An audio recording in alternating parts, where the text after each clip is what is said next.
সিঙ্গুরের আন্দোলন আপনারা জানেন, পাশেই সে গ্রাম যিনি জবরদখল করেছিলেন জোর করে, যার আইনের খোঁচায় সেই ব্যক্তি এখন ইলেকশনের দায়িত্বে আছেন বাংলায়, যিনি সিঙ্গুরের মানুষের জমি কেড়ে নিয়েছিলেন, যিনি তাপসী মালিক হত্যা থেকে শুরু করে সমস্ত কৃষকদের জমি কাটার মূল কাণ্ডারি ছিলেন, তিনি আজকে ভিডিও কনফারেন্স করে অবজারভারদের ইললিগাল ইনস্ট্রাকশন দিচ্ছে, তৃণমূল কর্মীদের গাড়িতে গ্যাজা ভরে দাও, এনআইএ পাঠিয়ে দাও, গ্রেপ্তার করে নাও, অত্যাচার করো। আমি পরিষ্কার করি, অত্যাচার করলে ফলটা কিন্তু উল্টো হয়, এটা মাথায় রাখুন। রথে যেমন সোজা রথ হয়, উল্টো রথ হয়, মনে রাখবেন। এবং উল্টে দেবো এবং আপনাদের বিজেপিকে বাংলা থেকে দূর করব, দেশ থেকেও দূর করব।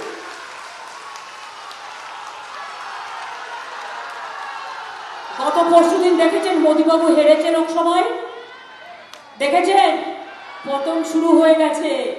সংখ্যালঘু সরকার, মাইনরিটি গভর্নমেন্ট নিয়ে এত বড় উদ্ধত্ত অহংকার, লজ্জাও করে না। গতকাল গভর্নমেন্টের মেশিনারি দিয়ে, দূরদর্শনকে দিয়ে মোদী দর্শন বানিয়ে পলিটিক্যাল ক্যাম্পেইন করেছে। আমরা কমপ্লেনও করব এবং আমরা ধিক্কার জানাই। মহিলার জন্য তোমার পীড়িত, দয়া মায়া। এবার বলি, মহিলা বিল পাশ হয়েছিল কবে? 2023 সালে 25শে সেপ্টেম্বর। আমরা সবাই সমর্থন করেছিলাম, 450-এর বেশি ভোট পেয়েছিলে। সেই মহিলা বিল আজ পর্যন্ত কার্যকরী হয়নি কেন? মোদী বাবু জবাব দাও, অমিত শাহ জবাব দাও, বিজেপি পার্টি জবাব দাও। আমাদের নামে মিথ্যে কথা বলছো। তোমরা কি করেছিলে?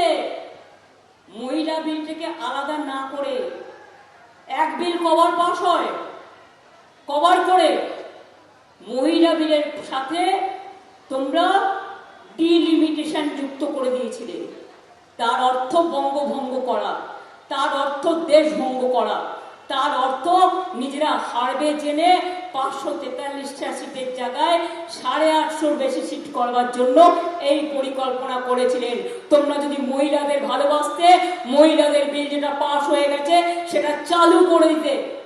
কোনোদিন বিজেপি করবে না, আবার করো, সমর্থন দিয়ে দেবো। মহিলা বিলের জন্য আমরা পুরোপুরি মেয়েদের সাথে আছি। শুনুন, আমরা বলি না করি। একমাত্র রাজ্য বাংলায় আমার লোকসভায় 37%, 33 নয়, 37% আমার ইলেক্টেড মহিলা আছে। তোমাদের নাক কান মুলে নাক খত দেওয়া উচিত।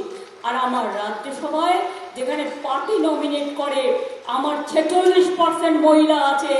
আর তোমাদের পার্টিতে দেখাও কত পার্সেন্ট।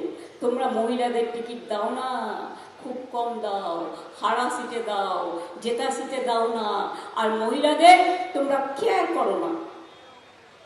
কালকে দূরদর্শনে ভাষণ দিয়ে মিথ্যে কথা বলেছো। মাননীয় প্রধানমন্ত্রী, আমি আপনাকে চ্যালেঞ্জ করছি, আপনি কি করে চেয়ারে থেকে, যখন একটা রাজ্যে ইলেকশন চলছে, সরকারি মেশিনারি ইউজ করে আপনি ইললিগাল কাজ করেন, পলিটিক্যাল ক্যাম্পেইন করেন? আপনাকে মানুষের কাছে জবাব দিতে হবে।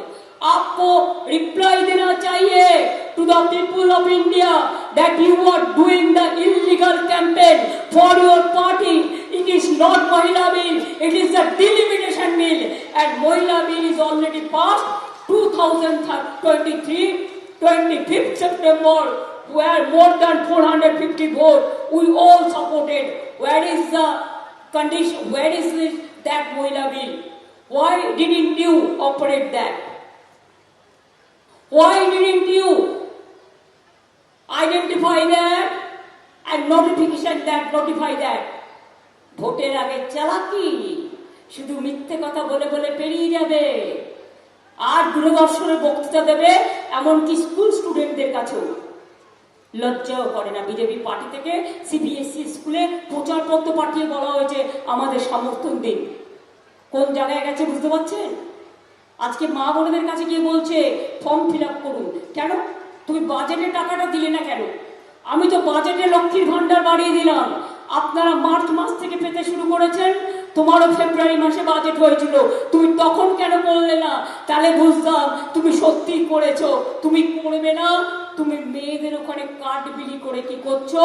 মেয়েদের নাম নিচ্ছ, পরিবারের সব ডিটেলস নিচ্ছ, তুমি ব্যাংক অ্যাকাউন্ট নাম্বার নিচ্ছ, তুমি আধার কার্ড নিচ্ছ। কাল ইলেকশন হয়ে গেলে ওই ব্যাংক অ্যাকাউন্টগুলো লুট করবে, এটা মাথায় রাখবেন। ওরা যদি কোনো টাকা পাঠায় সেই টাকাটা কালো টাকা, চিট ফান্ডের টাকা, মনে রাখবেন ওই টাকা গ্রহণ করবেন না।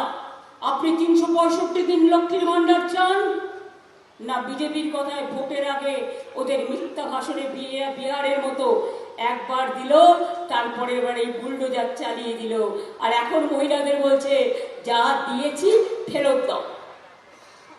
এবিপি আনন্দ, এগিয়ে থাকে, এগিয়ে রাখে।